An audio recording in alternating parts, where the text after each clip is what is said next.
Imrahasha ba mahaliam adia gihal luchi glidish trastishna an firanan. Sio agis na sinar sanam adifashis agis an duch agis nua struichin atha anuchta san am richtichte.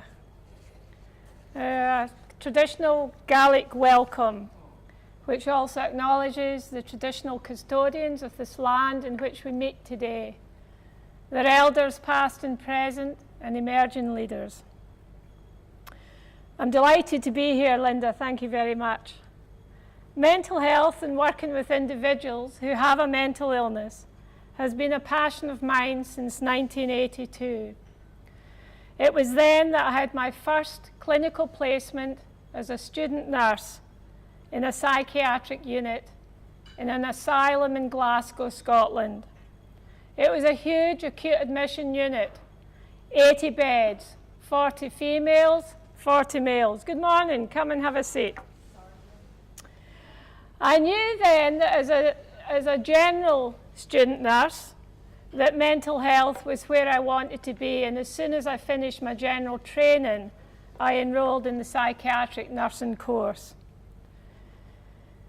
The asylum in which I trained, and the word asylum actually means a place of sanctuary and safety, was a place where I grew up professionally. There is no denying the excellent teaching and role modelling that I experienced from my teachers, colleagues, and peers. But without doubt, the biggest teachers were my patients. They allowed me to walk with them, to talk with them, to assist them as they required. It's where I learned how to play snooker, become a deft cards player, and all sorts of games and activities that we used to do as psychiatric nurses in the 1980s. We would work with them in the different working units that were also part of the asylums at that time. At this point, I want to introduce a lady by the name of Martha. It's not her real name. Martha was a participant in research that I was involved in, which was exploring what patients with a chronic mental illness valued in psychiatric nurses. I posed the question to Martha. She looked at me, and with a quiet, determined voice, she said, "Patience and kindness." I returned to Martha later in this presentation. Belonging to a family, belonging to a community, belonging to a tribe, belonging.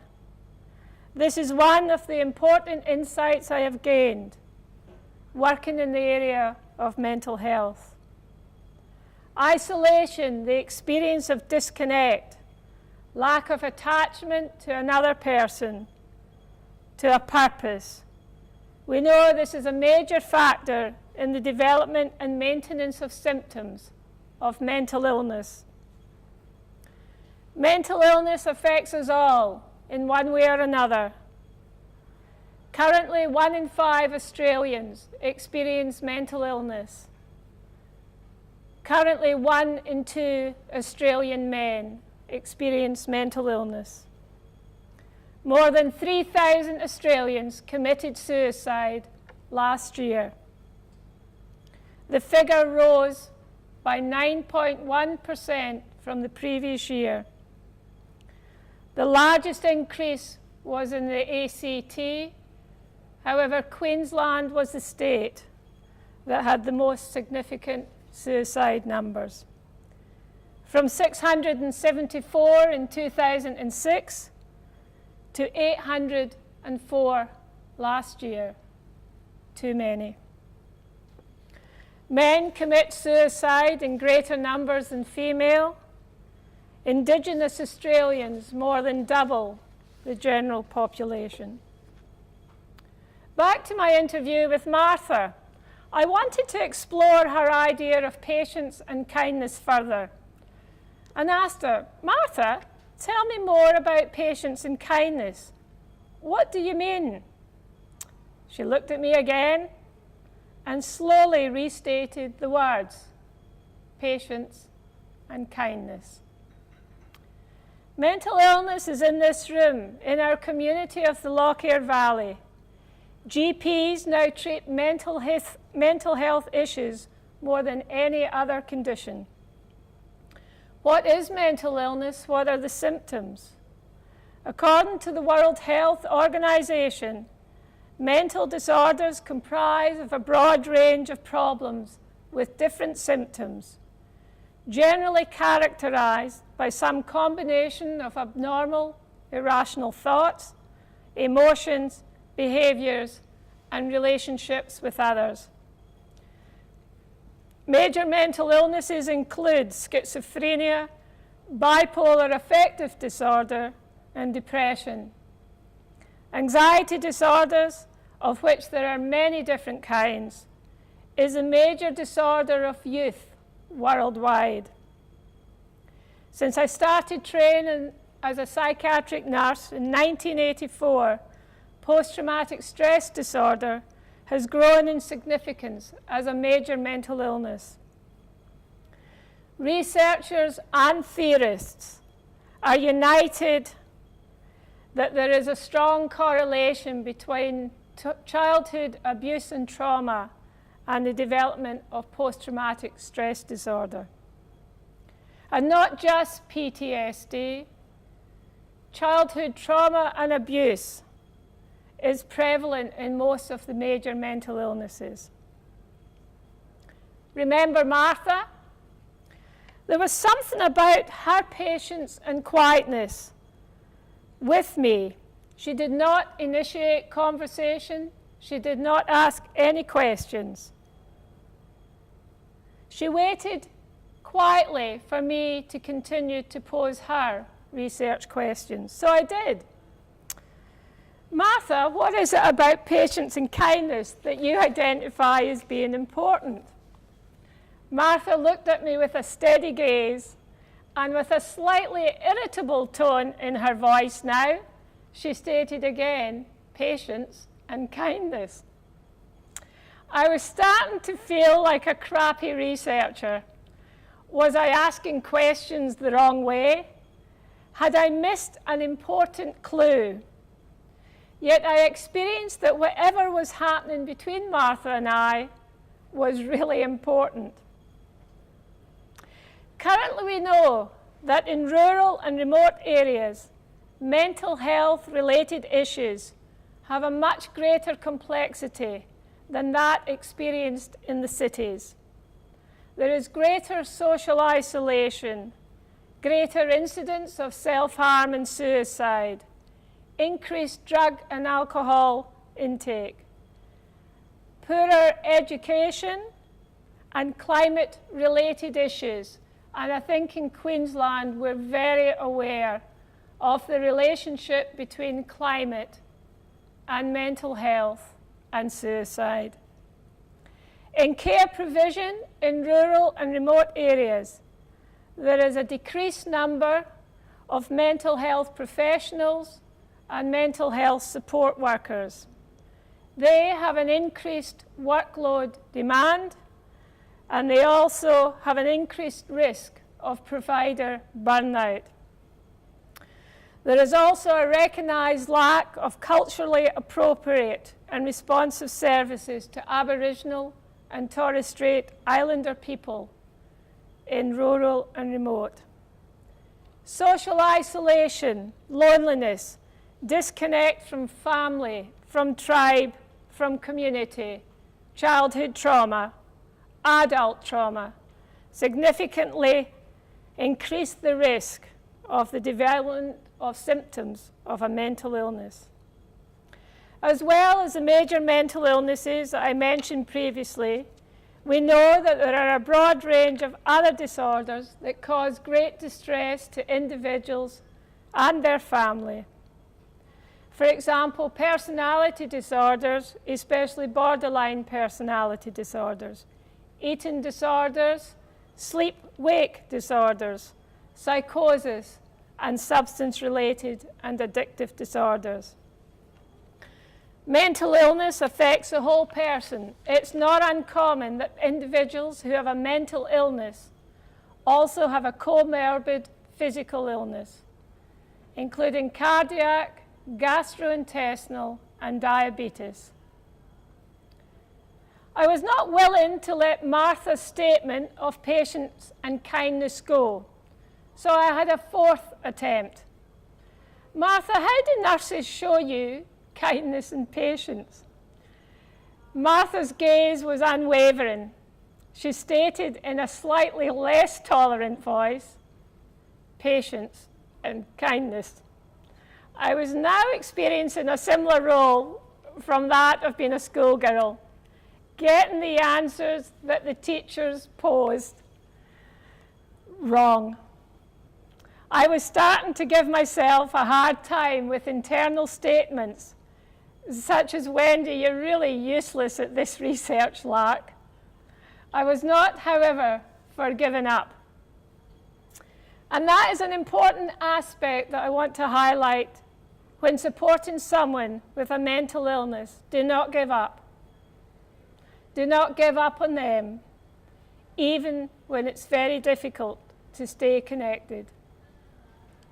Remember, being connected is an important antidote to the experience of isolation and loneliness experienced in mental illness. I recall talking with one patient whom I'd been nursing as part of a team for many months. She had been severely depressed and had received a few electroconvulsive treatments as well as a range of antidepressant medications. I asked her one day what had got her through, thinking it was probably the treatments and, of course, the fantastic nursing care, all of which had been important. I was surprised, however, when she said, Wendy, it was the experience of nurses coming and sitting with me, just sitting with me. They did not expect me to answer questions. They did not expect me to ask questions. They said they were coming to spend time with me, and no conversation was required. At those times when we just sat together, I felt connected, even although I felt very alone. That acceptance really helped me to keep going. Mental illness is insidious. Symptoms do not emerge overnight. The variations to that are a psychotic episode and panic attacks. They can be acute and triggered in the moment. Most of the other disorders, depression, anxiety, PTSD, they occur over a number of weeks, sometimes months, and for some individuals, years before a diagnosis is made. Thus, it can be very difficult for individuals, for their families, friends, work colleagues to notice changes because they are not acute. Sleep disruption, appetite changes, increased worry, increased self-doubt, moving into experiencing many more negative thoughts than positive, increased worry about the future, increased recalling the past, a disinterest in activities, a wish to withdraw from those close to them, poor concentration, memory loss, some irrational thinking, perhaps some suicidal thoughts, perhaps some suicidal acts. These are common symptoms experienced in a major depression. Psychotic symptoms flavor a depressive incidence further. Psychosis means that the person is experiencing hallucinations. They have a delusional thought process and they experience a lot of disordered and irrational thinking. Patience and kindness. What else have I learned over the years in working in mental health? Well, humour well-timed and thoughtful works for many folks, And in my experience, folks with a mental illness have a robust sense of humour. Being able to sit in silence with folks means that we also listen to what they say and what they're experiencing. Silent and listen, both words have the same letters. Engage the creativity that they have, writing, art, music. I've just been very humbled and affected by the stories that have emerged from patients that I've nursed over the years. That are much more flowing and much more spontaneous than sitting in a formalized interview process. Good sleep, good diet, exercise are all essential for mental well-being. Connection, attachment, belonging, and purpose. Having a purpose goes a long way to assisting an individual with a mental illness. Many years ago, I revisited an old unit that I used to work in and met with a patient I had nursed previously. He was still in the asylum where he had spent most of his life. It was 9 o'clock in the morning.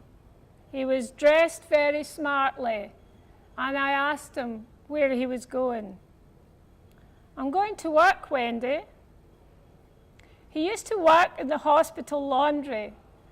However, had not worked there for many years because as part of the process of deinstitutionalization and some thinking that expecting patients with a mental illness to work was not such a good idea, the process of having people get up and leave their units and go to a working area was stopped. I said to the patient, you know the laundry is not there anymore. "Yes, Wendy, but what else can I do?" It was my job, my reason for getting up. I have to keep going to work. Patience and kindness. Much has been done in recent years to decrease the stigma of mental illness through SANE, Beyond Blue, Black Dog Institute. Much money has been provided to educate the community and health services about mental illness, the symptoms, the interventions, care and actions. Yet suicide has increased in Australia by 9.1% in the last year. There are a number of services available for young folks for early intervention and treatment. Headspace, Open Minds, Origin. They provide places for connection, for belonging to a tribe, for belonging. Are You OK Day on the 12th of September each year has been a significant initiative which has helped raise awareness about mental illness and also to offer 4 simple steps. When we become aware that a family member, work colleague, friend is perhaps travelling not as well as usual. The 4 steps to ask the question, "Are you okay?" or "How are you travelling?" To be able to listen and not judge, to encourage action and offer support, and to make time to check in. A great initiative. However, it may not work for everyone. I was chatting to a farmer friend about mental illness and suicide in the farming communities. I asked him about the Are You OK initiative. His response, "Wendy, it's not a great question to ask farmers who are generally not so good at expressing emotions. It's much better to say, 'I am here. Tell me what I can do to assist you right now.' And if that's helping to feed the cows, clear out the barn, make some food for their children. It's what do they want us to do? How can we help in that moment that goes a long way also. Things I have learnt not to do. Never ask someone how they are feeling. It's a really complex question. Never rush. Patience and kindness. Find the solutions, resilience, protective factors that are in that person. They are there with you right now. So those solutions, resilience, and protective factors are in operation right when that person is with you. Sometimes talking with a trusted other is enough. Sometimes the support of family, friends, work colleagues, and community is enough. And sometimes seeking professional help and being admitted to a mental health unit is required. I wanted to really understand Martha's sense of patience and kindness, so I tried for my 5th time, convinced that my research role had more mileage in it. Martha, tell me about patience and kindness. I thought if I changed the tone of voice, maybe that would work. Martha had been very patient with me for an hour of quite intense research interviewing. Had had enough. And I guess you will know by now that she had one clear answer: patience and kindness. This time I actually did listen. This time I heard Martha. This time I got it. I really understood what Martha had been telling me all along. I had wanted more detail, more explanation. Surely there had to be more. That's what I thought. But no, Martha had nailed it. She knew exactly what was required. She had experienced many different staff attitudes and behaviors over many years of being in mental health units. What stood out for her more than anything else was patience and kindness. That was it. Simple and true. We cannot rush someone in distress, someone filled or overwhelmed with emotions. We cannot rush a body that moves with psychomotor retardation and rigidity because they have a severe depressive process. We cannot rush a person to tell their story, to explain them to us. We cannot rush them to make us feel okay. I have learned that I need to sit in my discomfort and to stay as present as possible with the person I have the privilege to travel with at that time. I have also learned that it is essential that the support person has support. Just as providers can burn out, so too can family members. Connecting, belonging to a tribe, belonging, is as important for family and support workers as for the individual they support. Patience and kindness for themselves is as essential as the patience and kindness towards the person they support.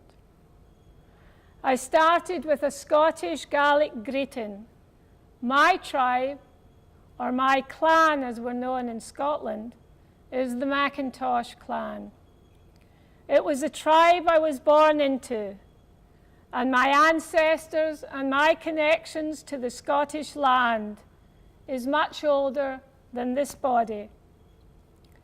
Over my years in this body, I've been able to become part of a number of other tribes: nursing, psychiatric nursing, psychodrama, friendships, family, Lockyer Valley Community and Rotary. I am soon this week to join the tribe of grandparents, and I look forward with excitement to this new tribe experience that awaits me. Land connection is important to us as human beings. It is important that we feel the earth between our toes. Land connection is essential to the Aboriginal and Torres Strait Islander peoples of this land.